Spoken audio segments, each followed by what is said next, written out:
Welcome to Liberty Explained. My name is Chris Spangle. Thank you so much for joining me here on the program. Liberty Explained is your guide to libertarianism, where we apply the libertarian philosophy to your questions, to modern politics. So write us now at ask@wearelibertarians.com. Today's question is, why does it seem like there are so many gatekeepers within the libertarian movement? Now, first you have to understand this is still a relatively new movement, and it is small. Most of the institutions we think of when we say a libertarian movement began in the 1970s, or even as late as the 2010s in the wake of the Tea Party. The first libertarian think tank, FEE, the Foundation for Economic Education, was founded in the 1940s. The word didn't even start circulating until H.L. Mencken popularized it in the 40s, I believe.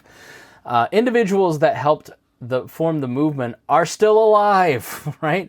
Their efforts are recognized, and that can give some appearance of gatekeeping. Now, some do try to be gatekeepers and be big fish in a small pond. Wherever two or more are gathered, one individual will try to establish dominance over another.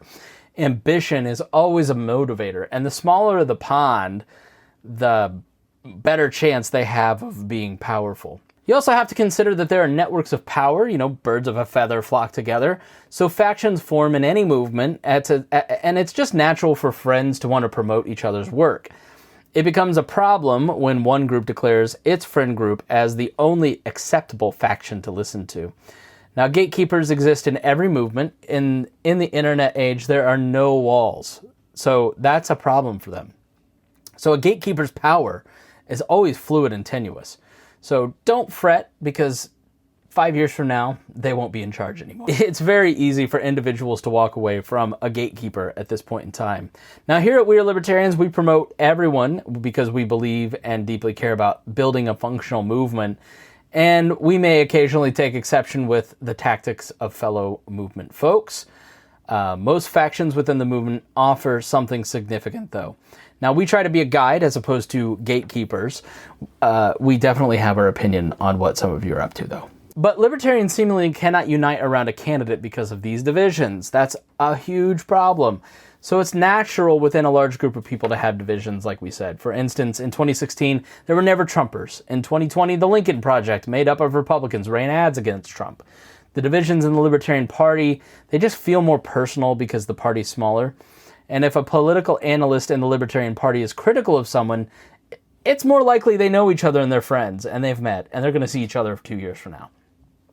So that makes the criticism feel sharper. Now, the network effect of social media also amplifies things and makes it feel more severe than it might be.